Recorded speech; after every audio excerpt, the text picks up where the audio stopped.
Ingrid, how are you? Were you tired? Where did you have it to start with, actually, this conference?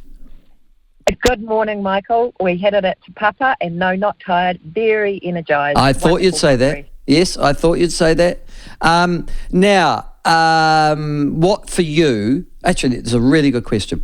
What for you was the highlight of the conference? Very good question, and probably not what you're going to expect me to say. There were some breakout sessions yesterday morning, and I went to the union one. It was in the Maritime Union building, which is up in Willis Street. Now, my grandfather, who I never got to meet because he died young and tragically, was a walking delegate for the Seafarers Union, for the Watersiders Union, rather. And so this, the MUNS, the Maritime Union, is the kind of version of that exists now. So it was really special for me to be in that building. It was a classic union room with old, tired furniture, good, down-to-earth, working-class people fighting the good fight. Some pretty emotional speeches from various people about the difference that fair pay agreements have made and what it's like to grow up in a family where parents are choosing not to eat so their kids can eat.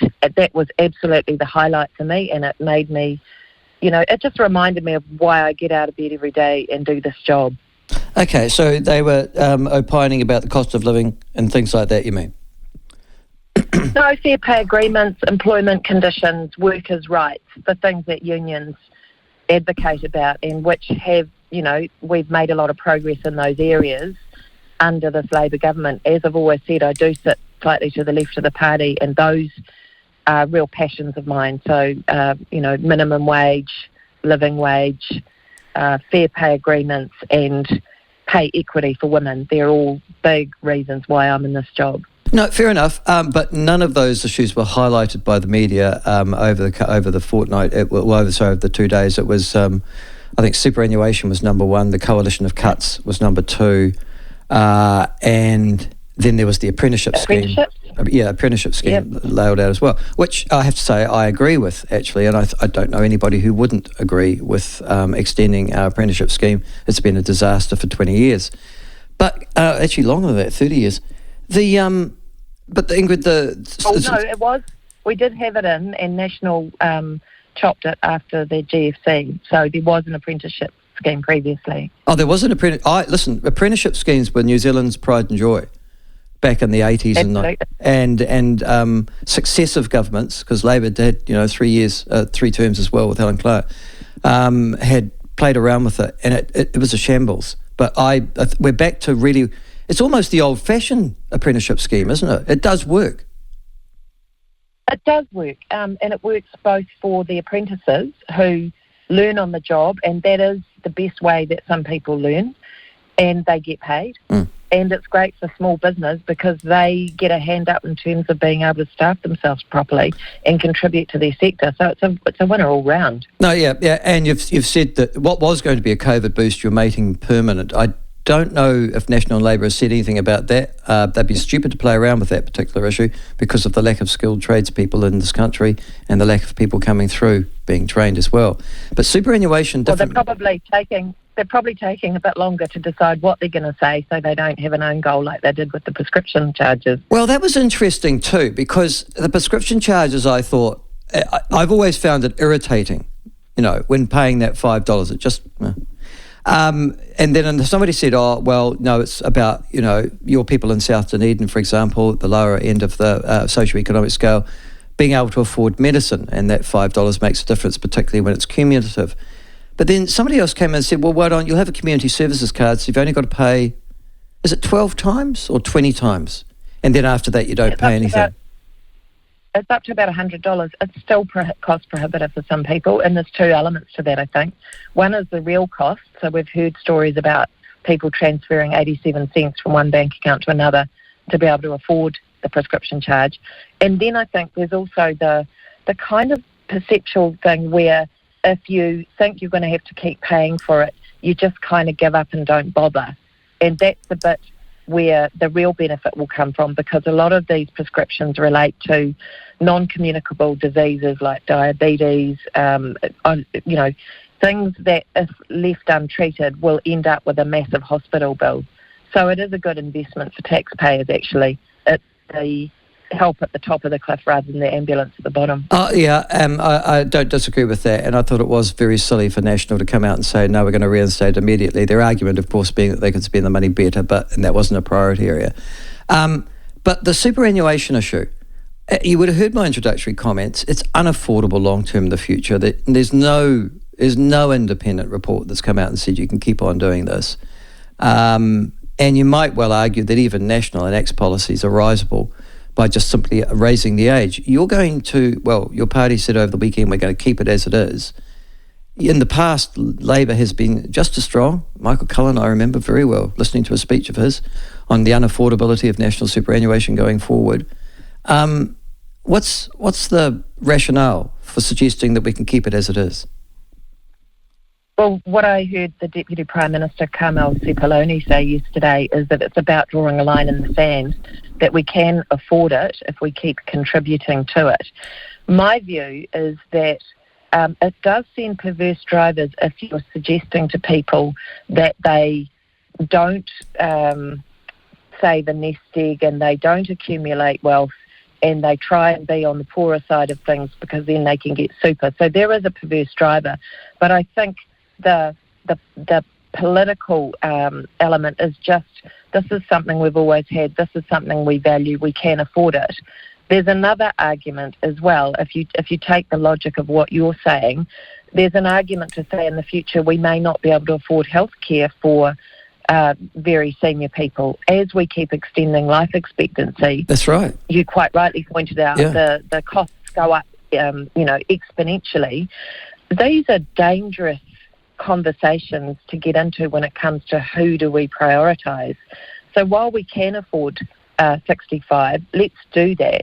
The other thing for me is that this has different impact on differences of the community. We know, for example, that Māori generally, if you take all the dynamics together and the demographics, die up to 12 years younger than Pākehā, and it will depend on whether you're male, female and so on. But that would seem terribly unfair to that sector to then increase the age group.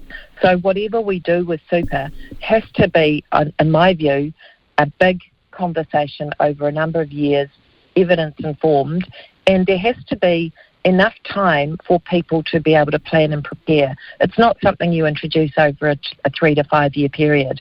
We need to be looking at 20 years and 50 years and saying what will national super look like at that point.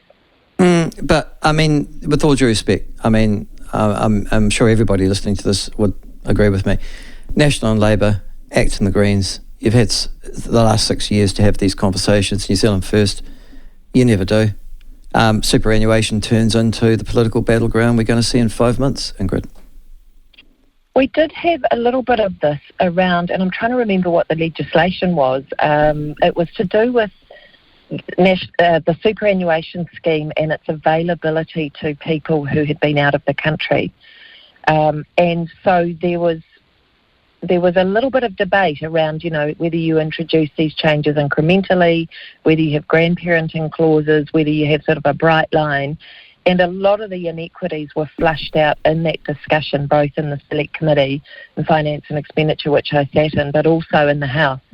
So there's been conversations around the margins. I do think we have to have a conversation about the long term, but I clearly heard and am delighted that our Deputy Prime Minister has said we won't muck around with national super. People will know that under a Labour government going forward, it will stay at 65. I think that's really reassuring. You've just mentioned that discrepancy between life expectancy of different people.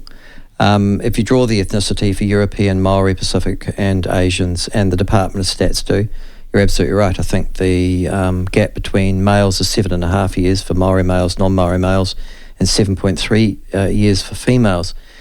It's a very difficult game to play, though, isn't it? Because at that point you go, oh, well, sorry, Asians, you live too long. You'll just have to wait. You couldn't possibly bring superannuation earlier, could you, for Maori, which is, I think, the policy of Te Pāti Maori. Look, I can see that there's logic in it, and I can see that there is inequity in it. It is a difficult conversation to have, and I think that's also why it's difficult to say let's target super, because again, where do you draw those lines around wealth, and how do you incentivise behaviours that are around fiscal responsibility in households, rather than going, I'm approaching an age, I better try and get rid of some of my wealth because I want to be able to get national super. All of these conversations are very tricky, I agree, and I don't have all the answers, but I'm very happy about where we've landed currently. Yeah, because the other thing is the trust. It's so easy to set up a family trust, just to make sure that you can get access to all those benefits of being elderly, including superannuation, if you're going to means test it.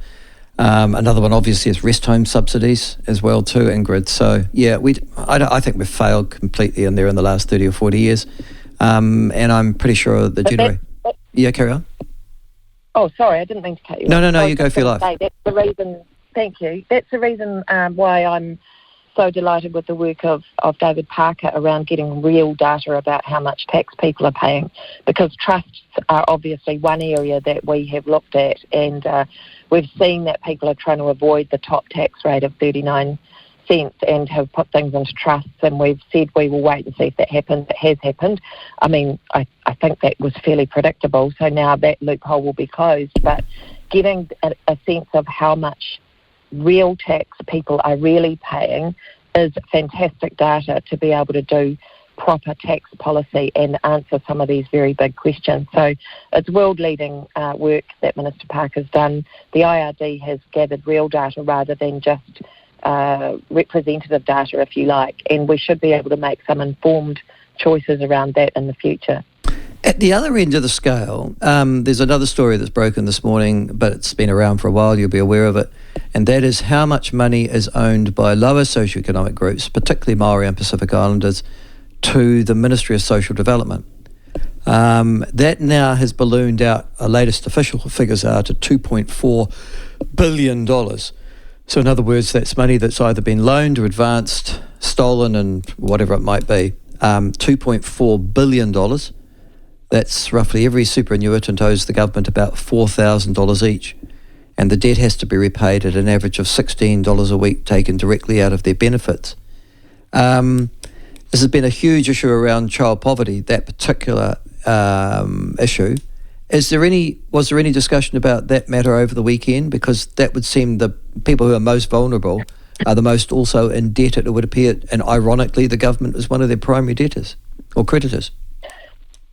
There wasn't discussion around that. I think it's really interesting to see that, first of all, that there's a focus on that, because I could say, I mean, that is, that's real figures and real information.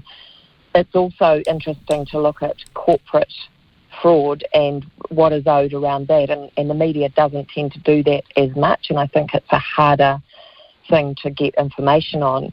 But the fact that our most vulnerable owe the most money is really good reason why we need to keep targeting support to lift them out of poverty, to have apprenticeships, to have things that change a family situation from being in a deprived situation to having, a higher aspiration, the ability to achieve more, the ability to contribute more.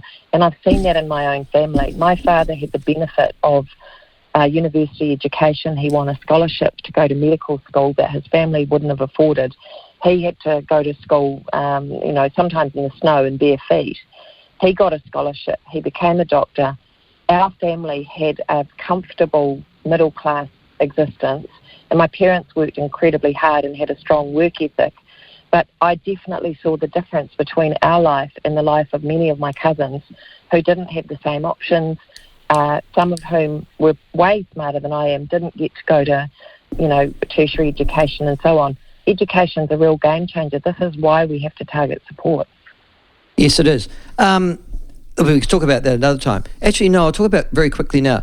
Otago University's reputation is dropping like a stone from the sky. And in fact, probably accelerating as it decelerates. I'm interested if the government's going to intervene in that particular issue, because this looks like not just the educational institution in a financial crisis, but its academic reputation is plummeting as well. Are there any, it's in your neck of the woods sort of, is there any intention to intervene in the running of that establishment? I think we have probably the best possible government intervention, which is that my colleague, the Honourable Dr. David Clark, is going to be taking over as registrar. So, somebody who knows the system and is he retiring? He is retiring. So Rachel Brooking is standing in what was Dunedin North, now known as Dunedin, and David Clark is going to work for the university. So when this question was raised last week, when the Minister of Finance was down, Grant's response was, Do you mean David Clark, not David Parker? David Clark.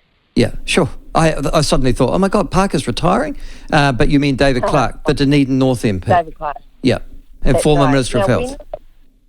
That's right. When we were at the university, I visit there frequently. Previously, the university told us that they felt buffered by COVID because they had a system that was different from other universities when it came to international students. They had a cap. I believe it was 20 or 25%. It was in around that area. And so they were not as thrown fiscally when COVID happened and international students could no longer be in the mix. So to see them now be in this financial situation is puzzling for me. And I'm keen to see the data and see how far back this goes. It doesn't seem to make sense to me that it would just be around a tight labour market and people choosing to go into the workforce. There must be more to it, but I haven't seen those figures. I'm keen to because I'm an alumni of Otago University. It's a fantastic university, and I don't think its reputation has plummeted, but I definitely want to ensure that it doesn't. So am I, but it has. Internationally, it's fallen out of the top, I think it's out of the top 400 according to the latest QV ratings I've seen. So, in fact, we've only got one university in the top 200, Ingrid. The state of our tertiary education is not all that marvellous. Are there any moves to reform that? Because we are internationally going down. I mean, our educational standards at secondary level might be as well, but at tertiary, as I said, we've only got one university in the top 200 in the world. We used to have 3 or 4 there. The Australians have got 8 in the top 100. Why is this that discrepancy, do you think? I don't know. Sometimes I think it's around the fact that universities are in a competitive education market, and I don't know whether that, what kind of impacts that has. We are, of course, reforming the polytechnic space with Te Pukenga, and that has been tricky, but the economies of scale are needed for those polytechnics to be able to thrive. And we were reminded over the weekend at Congress by the Prime Minister that there's been huge bailouts of the polytechnic sector. So as lovely as it would be to have something like midwifery, say, offered at multiple polytechs, it just makes more sense to streamline it, have one polytechnic and have centres of excellence. So we are seeing that reform going on. The difference, of course, between right and left-hand governments, I guess, is that we do put more emphasis on the trades training. We do see the need for that, and certainly we've seen the labour shortage in the construction sector and in other trades, so that is paying off. I think in the past there probably has been a focus too heavily on university, so we've got so many lawyers and accountants and so on, and we haven't replenished the other sectors with the workers that they need. It's always a balancing act. And we don't want to see it tip the other way either. So there may be work to do in the future, but I'm not aware currently of plans to do anything. I think the focus has been getting Te Pukenga right and getting those apprenticeships on the job training in place, which we know is so valued by apprentices and by small business. Okay. And finally, I take it you're in a bit of a drag race, obviously, and for the last 5 months. Does feel like 5 minutes. Well, yeah, it will be. Yeah, that's right, because it'll move so quickly and you'll be living in a rarefied air for the next 5 months. I guess the thing, though, is that is there anything else that Labor is going to plan to do? Are there any more policy announcements that you expect, or is this it? And you're drawing the contrast between what you've announced and what you're doing with what National and ACT have announced or are going to do? I don't know because I'm not in the executive, but my sense is that we have made it really clear we're back to basics and targeted support. And obviously a priority is bringing down inflation. Inflation affects the poorer people the most, and it's also biting middle New Zealand. And so having targeted support means we can help the most vulnerable, but keep spending in check to ensure that inflation will come down to that 2 to 3% by the end of 2024. That's what's in it for the squeezed middle. If we start, sort of announcing new policies to try and support them, we will see inflation go up, and that's not going to help anybody. So I think we've got the balance right. And the thing I guess that I'm saying, I met somebody who said she was a swing voter the other night. And when I asked her about her politics and reminded her that if National gets in, it's likely to be a National ACT coalition and what we stand to lose, particularly with ACT in the mix, she signed up at the end of that conversation to volunteer for Labour. So my thing is really reminding my electorate, it's not just about whether National gets in, it's what would it look like to have a National ACT coalition. Is that something you want, and what do we stand to lose? And we stand to lose an awful lot. Well, that's traditionally the way. You always scare the voters. Both sides do it by looking at their coalition partners. The National Party and ACT are doing that with Te Pāti Māori. Do you have worries about having to be aligned with Te Pāti Māori come election night? No, I don't. That's a long way off, but we've got a very strong Māori caucus, so we set our own agenda when it comes to Māori policy. So the fact that we have our own strong Māori caucus, I think, ensures that if we are a Labour-led government, that will be Labour leading, not having an overwhelming influence from the outside. If Te Pāti Māori were to go to another party, I can't say that wouldn't be the case because they don't have a strong Māori caucus. We're the only ones that do. No, but you might need their votes. I mean, all the polls at the moment suggest you need their votes. Nationals ruled them out as a coalition partner because they're regarded as too extreme for middle New Zealand. Labour must feeling some trepidation that you might need them on election night too, yeah? Not when you've already got a strong Māori caucus. I don't think that's a problem. I also think the only poll that counts, of course, is the one on election day. Yep, no, that's fair enough, except that, I understand that. All right, Ingrid, thank you very much for joining us. I wish you well this week, and I hope you're well. Is Parliament sitting this week, and when are you standing? When are you sitting again? Or when's your next break? I'm in the electorate now, and I'm back to Parliament tonight. And to be honest, I can't remember when the next break is. It just feels, quite relentless at the moment. But we're very fixed on the work that we've got ahead of us. So always a pleasure to talk to you, Michael. You have a great week too. Okay, thank you. It's Ingrid Leary, the Labour MP for Taieri.